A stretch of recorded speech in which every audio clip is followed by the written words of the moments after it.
Disilakan.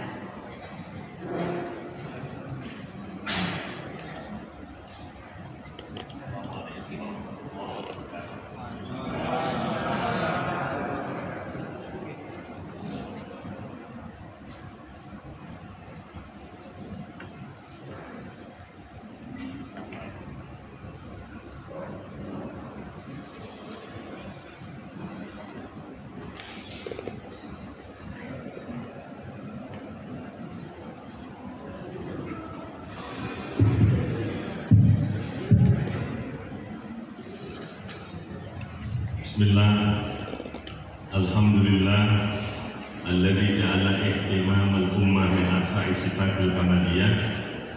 Asyhadu an la ilaha illallah wahdahu la syarikalah alladzi khassa man sa'a min ibadihi bil ma'asil hikmiyah. Wa asyhadu anna sayyidana wa nabiyyana Muhammadan abduhu wa rasuluhu alladzi khassahu Allah ta'ala bi jami'i kamalatil ubudiyyah. Allahumma shalli wa sallim wa barik wa adzim wa majid wa karim ala sayyidina wa nabiyina maulana Muhammad wa ala alihi wa ashabihi al-hujjatil mukhlisin wa du'ati ilallahi al-mursyidin wa matum bi ihsan ila yaumin nahdhah. Janabal muhtarami yang dihormati para alim, para kiai, khususnya para tim perumus, wakil sekjen PBNU, para peserta workshop uji publik Sikjus NU. Hadir di tempat ini Ketua PW Ma'arif Jawa Timur yang nyamari selalu duduk di belakang,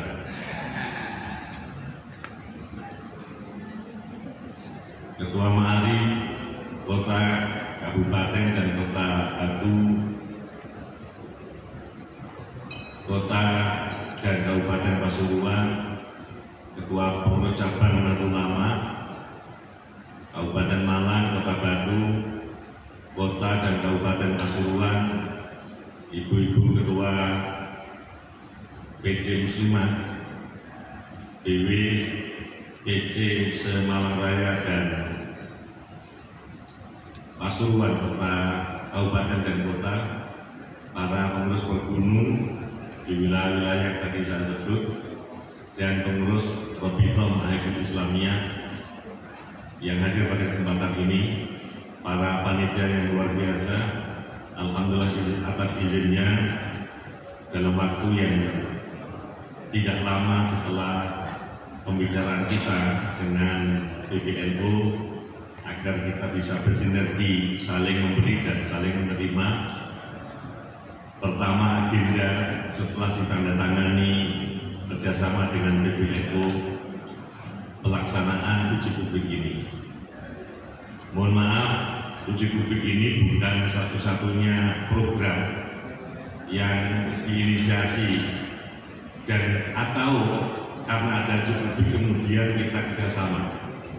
Karena sesungguhnya rintisan kerjasama ini sudah lama kita lakukan semenjak rektor sebelum Prof. Zainuddin. Waktu itu Ketua PBNU masih Kiai Said dan Menteri Agama masih Pak Fauzi. Sesungguhnya secara redaksional nota kesepahaman ini sudah saling dipahami dan di ACC. Mendadak ketika hendak penandatanganan, pengurus besar PBNU mengurungkan niat kerjasama dengan UIN Malang. Selidik menyidik karena UIN Malang menerima kehadiran Pak Fauzi Menteri Agama. Maka kita coba klarifikasi dan konfirmasi apa sebab penandatangan dibatalkan. Informasinya karena UIN Malang menerima kehadiran Menteri Agama yang waktu itu dalam tanda petik tidak sepenuhnya diterima oleh PBNU. Kita informasikan bahwa kehadiran beliau atas nama Menteri tentu membawai semua lembaga pendidikan tinggi termasuk UIN. Karena memang ada info PB itu apa kata PBNU Jawa Timur. Kalau Jawa Timur oke, PB oke. Waktu itu. Karena itu komunikasi langsung tidak dengan PB PWNU dengan Kementerian Agama. Tapi PWNU juga mempertahankan, mohon maaf, tempatnya yang di Surabaya. Jadi mana di Malang saja. Akhirnya kita ketiban campur. Sampai ditanya siapa yang datang, semua pengurus inti PW datang, kecuali Rois Surya yang waktu itu gerah. Itu pun setelah acara selesai, Pak Menteri, Pak Faurozi waktu itu langsung besuk, ya, menjenguk ke Lirboyo, kemudian sowan ke Pelosok dan sowan ke Kebuir. Tetap saja jawabannya ngapunten Kiai tidak benar. Kiai itu Kiai Said waktu itu. Akhirnya kita menerima Bandung. Artinya menerima keadaan, tetapi kemudian kita coba inisiasi. Satu yang mengasasi kita mengapa kerjasama, karena mahasiswa kami ini tidak saja dari luar negeri, tetapi juga mulai Sabang sampai Merauke. Kami kepingin memfasilitasi anak-anak kami ketika PPL, KKN, tidak usah jauh-jauh, kembali ke tempat asalnya masing-masing. Toh mereka semua nanti akan pulang, sehingga mereka sudah mengenal sejak awal peta sesuai dengan minat studinya dan peta dakwah yang dia akan jadikan lokus untuk dakwah mereka.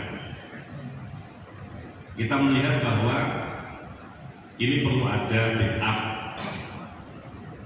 karena kita akan memfasilitasi. Kalau misalnya sekolah-sekolah negeri sudah banyak dijadikan tempat PPL atau KKN oleh perguruan tinggi yang lain. Kami cinta dengan ma'arif, ya.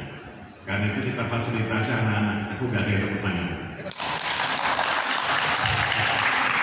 Jadi bagaimana PPL-nya, KKN-nya anak-anak kami itu pilihannya ada juga di ma'arif-ma'arif se-Indonesia, sehingga kita bisa membackup kira-kira di mana yang bisa kita sinergikan. Itu yang mengasasi. Di samping ada beberapa yang lain yang kita perlu kerjasama dalam bentuk penelitian dan bidang perekonomian dan yang lain-lain, karena real masyarakat kita ini mayoritas termasuk di bidang kesehatan. Itu sesungguhnya inti mengapa kita harus kerjasama dengan PBNU. Kebetulan juga Wakil Ketua Umum kemarin ketika kita silaturahmi ke Jakarta merasa perlu Rois Surya di seantero Indonesia yang kebetulan belum sarjana terutama, maka perlu melegalkan agar mereka beliau itu punya gelar sarjana. Maka kami seperti disampaikan oleh Prof. Riza, kami diafirmasi untuk mendirikan Jurusan Islamiyah yang kebetulan kita sudah punya S2 dan S3. Maka S1-nya ini kita akan fasilitasi dengan perkuliahan PJJ ya, dengan seluruh pengurus-pengurus cabang MWD dan Ranting se-Indonesia secara berkala. Jadi ketika kita hari ini satu-satunya perguruan tinggi yang mewajibkan mahasiswanya mondok, itu hanya di tempat kita. Karena itu kami beri jaminan, insya Allah kalau orang kecuali Unisma, saya bersyukur karena ada orang Unisma di sini. Dipastikan yang kuliah di sini sama di Unisma itu tidak ada begitu masuk menjadi mahasiswa kemudian mereka di tengah-tengah perkuliahan atau setelah lulus punya ideologi yang lain berbeda dengan orang tuanya. Ini kita pastikan dan perlu kami laporkan kepada Bapak-bapak dari PBNU bahwa Malang ini yang pertama pilot project kristenisasi se-Asia Tenggara. Yang kedua, Malang ini juga pilot project pengembangan gerakan transnasional. Maka betapa sangat mengkhawatirkan siapapun kuliah di Malang ini saat ada beberapa alasan-alasan mengapa mereka di Malang, karena ada perguruan tinggi ternama, di samping secara finansial hidup di Malang relatif lebih murah daripada yang lain. Di samping kebetulan ini satu-satunya di Indonesia, karena secara geografis perguruan tinggi di Malang ini seperti di satu kecamatan, sehingga aksesnya dari UIN ke UB, dari UB ke Unisma, dari Unisma ke ke UM itu aksesnya dengan jalan kaki cukup.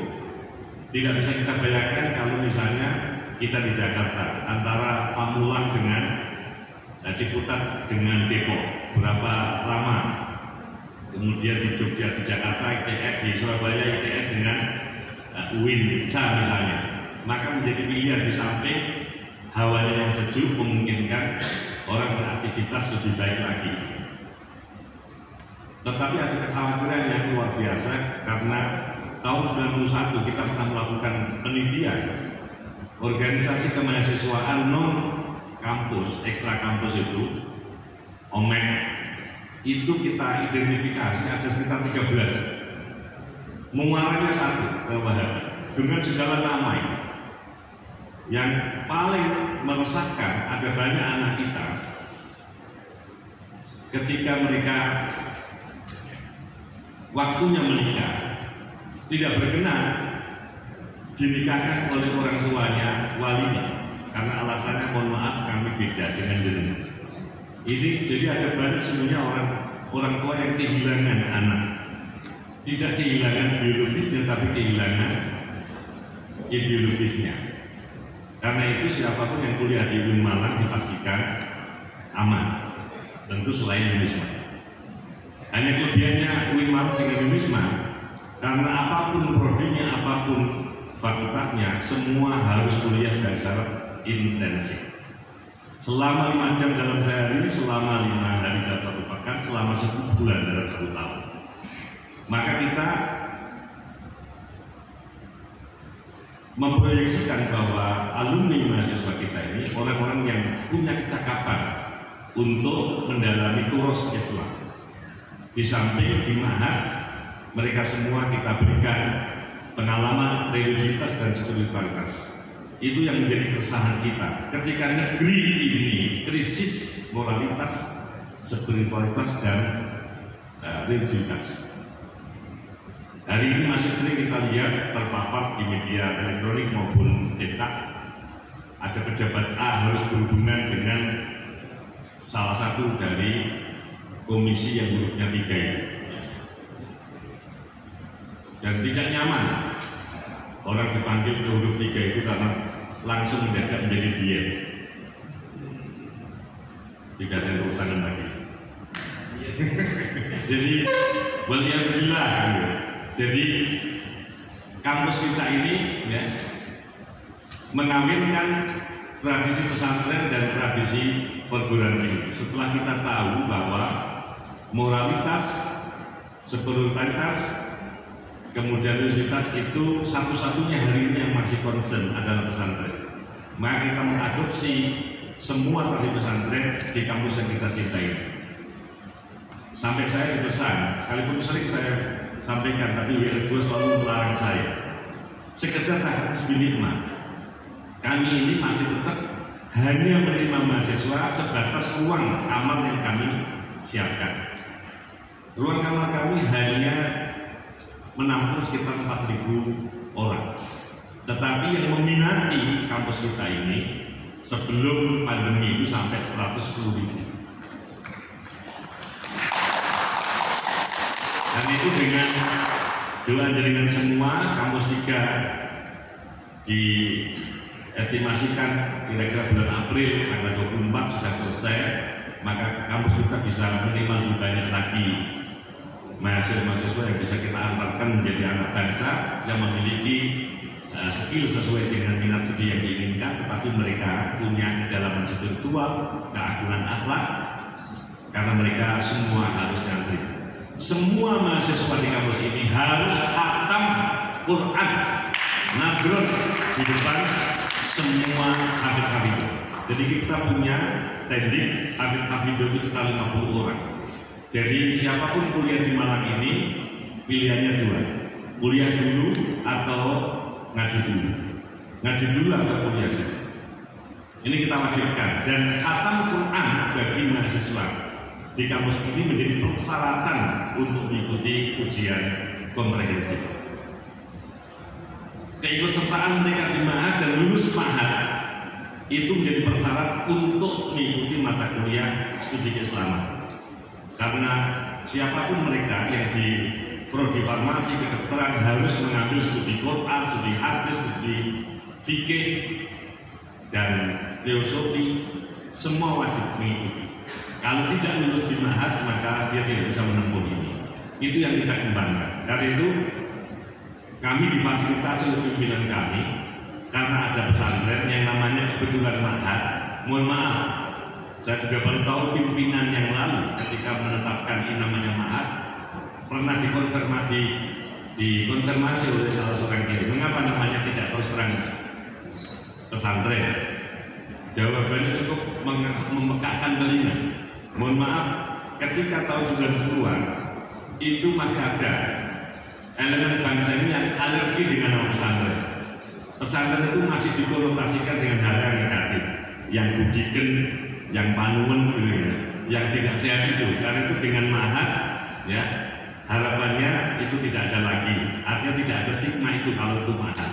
Tetapi alhamdulillah, jenengan kalau ada waktu bisa silaturahim ke Ma'had. Tapi saya ini banyak orang full.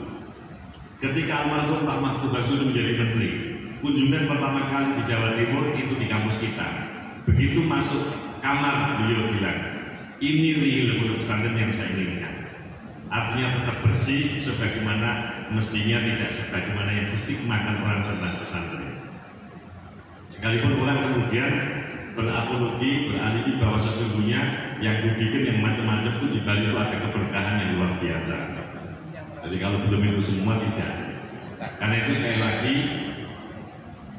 ada banyak titik kesamaan di kampus yang kita cinta ini dengan PBNU, karena kebetulan ketua PC, ketua PW ini orang NU, dan yang menarik ketua PDM dan mantan ketua PW Muhammadiyah juga alumni kampus yang kita cintai. Jadi di sini juga ada moderasi beragama dan kita punya mahasiswa dengan 5 madhab hari ini.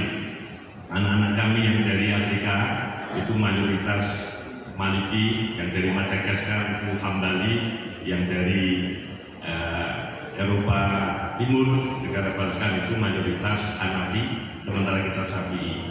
Karena itu kita punya 2 masjid, satu untuk masjid Hanafi, Syafi'i, yang lain untuk masjid non Syafi'i. Jadi kita ada masjid laboratorium yang multi madhab, multi kultur. Karena itu sekali lagi terima kasih atas kepercayaan PBNU. Pada kesempatan kali ini kita diberi ruang untuk fasilitasi uji publik ini, dan alhamdulillah kami juga terima kasih kepada semua peserta karena relatif dadak kita undang dan semua tidak ada kata nolak kecuali satu dan itu pun masih mewakilkan kepada siapapun. Sekali lagi terima kasih atas atensinya, dan tidak ada yang sia-sia dari kebaikan sekecil pun yang kita sampaikan, kita kontribusikan untuk pengembangan umat. Demikian atas nama pimpinan, kebetulan Pak Rektor masih ada acara Zoom dengan Jakarta yang tidak bisa ditinggalkan. Dengan mohon maaf tidak bisa menyertai kita, dan sekali lagi jika ada hal yang tidak berkenan mungkin dari menu makanan atau kemudian guguh kita ini tidak sesuai dengan harapan, mohon maaf. Dan kepada PBNU kami tetap membuka ruang, kampus kita ini siap untuk dijadikan lokus untuk acara-acara besar tingkat nasional.